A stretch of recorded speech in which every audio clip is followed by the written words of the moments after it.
रामायण की कहानी में कई ऐसे मोड़ आते हैं जहां कर्तव्य, प्रेम और विश्वासघात की डोरियां आपस में उलझ जाती हैं। आज हम ऐसे ही एक बहुत ही महत्वपूर्ण हिस्से को समझने वाले हैं, भरत की वापसी। ये कहानी सिर्फ एक राजकुमार के घर लौटने की नहीं है।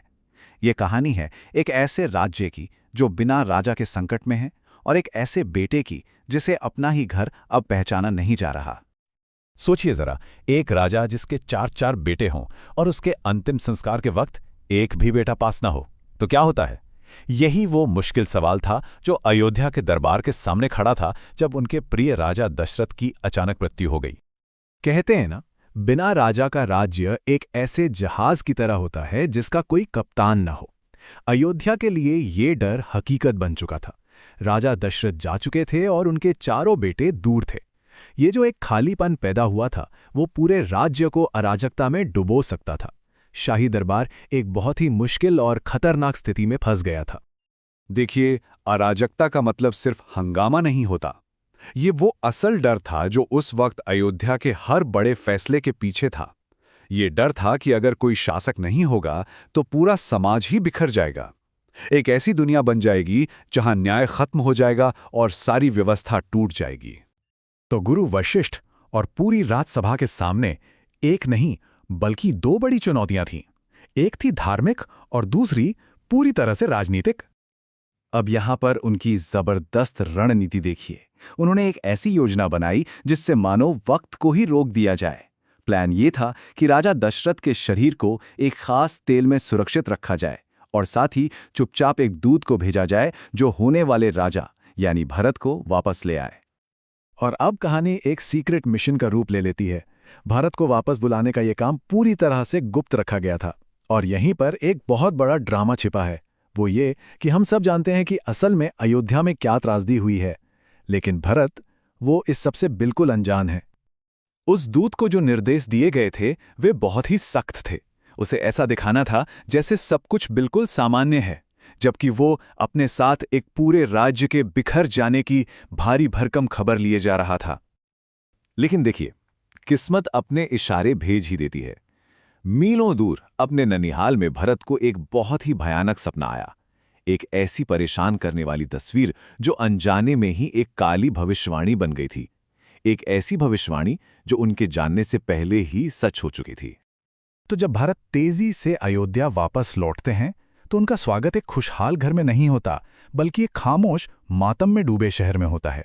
और ये खामोशी उनके सबसे बुरे डर को सच साबित कर रही थी। पहला इशारा तो शहर की वो अजीब सी दम घोंटू खामोशी थी, और अपने ही लोगों की झुकी हुई नजरें जो कुछ कहना तो चाहती थीं पर कह नहीं पा रही थीं। और दूसरा सुराग खुद राजमहल था, जो हमेशा चहल पहल से भरा रहता था। वो एकदम वीरान, खाली खाली सा लग रहा था। बस भारत के मन में एक ही सवाल था, एक ही बेचैनी थी। मेरे पिता कहाँ हैं? और उन्हें राजा के दरबार की जगह सीधा उनकी मां कैकई के कमरे में भेज दिया जाता है। और इन बेहद ठंडे रूखे शब्दों से कैकई राजा की मौत की खबर तो दे देती हैं, लेकिन ये तो उस भयानक सच की बस एक शुरुआत थी। यहीं से भरत का दुख शक में बदलने लगता है। उन्हें यह एहसास होने लगता है कि उनके पिता की मृत्यु स्वाभाविक नहीं थी, बल्कि इसके पीछे एक बहुत बड़ी और गहरी साजिश थी। और तब कैकेयी सब कुछ सच सच बता देती हैं। वो बताती हैं कि कैसे उन्होंने भरत के लिए सिंहासन हासिल करने के लिए अपने 2 शाही वरदानों का इस्तेमाल किया, और उन वरदानों के कितने विनाशकारी, कितने अप्रत्याशित नतीजे निकले। कैकेयी अपने इस धोखे को एक तोहफे की तरह पेश करती हैं। उन्हें लगता है कि उन्होंने अपने बेटे को सबसे बड़ा इनाम दिया है, लेकिन असल में वो अपने ही बेटे के चरित्र को पहचानने में सबसे बड़ी भूल कर बैठी थीं। इसके बाद जो हुआ वो खुशी या आभार नहीं था, बल्कि रामायण की कहानी में शायद धर्म के लिए गुस्से का ये सबसे शक्तिशाली विस्फोट था। भरत के लिए वो सिंहासन कोई इनाम नहीं था, वो उनके परिवार की बर्बादी और उनकी मां के पाप का सबूत था। वो पूरी तरह से टूट चुके थे और उनका गुस्सा फूट पड़ा।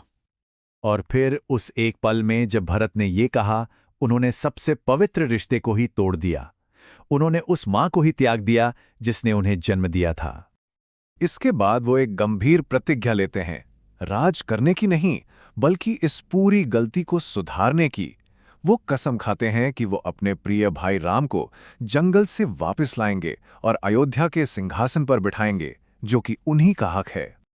तो भरत का सिंहासन को ठुकराना इस कहानी का अंत नहीं था, बल्कि ये तो एक नई और बहुत ही मुश्किल यात्रा की शुरुआत थी।